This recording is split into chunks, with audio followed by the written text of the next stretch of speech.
Alors c'est vrai que ça semble être une gageure de travailler pendant 1 an sur une affaire aussi importante à 360 journalistes autour de la planète sans que rien ne fuite jamais.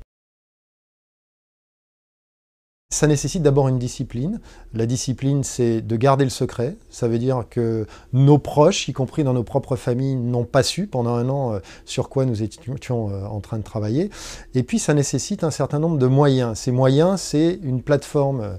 sécurisée sur laquelle on communique, qui est une espèce de Facebook en fait, mais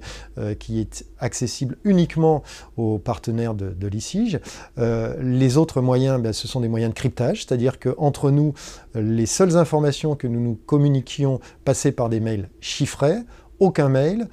Jamais nous n'évoquions cette opération au téléphone, jamais par SMS, pour qu'il n'y ait aucune interception possible. Et ça allait très loin, c'est-à-dire que lorsque, à un moment donné, nous étions 130 journalistes à nous réunir à Munich pour parler justement du projet Paradise Papers, il y avait même des éléments de langage qui nous étaient donnés pour que, si jamais le chauffeur de taxi, qui se rend compte qu'il emmène beaucoup de clients au même endroit, qui était le journal allemand, le Süddeutsche Zeitung en l'occurrence en mars 2017, nous pose des questions, eh bien on devait répondre qu'effectivement, on allait à une réunion de l'ICIJ, du consortium de journalistes internationaux, parce qu'il était en train de réfléchir à une refonte de ses statuts, et il était en train de se réformer. On nous demandait également de veiller à ce qu'on fasse une manipulation sur nos ordinateurs pour faire disparaître les adresses internet des sites que nous consultions, parce que lors de cette réunion, il y avait beaucoup de gens avec des ordinateurs, il y avait beaucoup de caméras aussi qui anticipaient la diffusion des Paradise Papers et donc qui préparaient en amont des images, et il est hors de question qu'évidemment à l'écran on puisse voir quelque adresse internet qui puisse révéler quoi que ce soit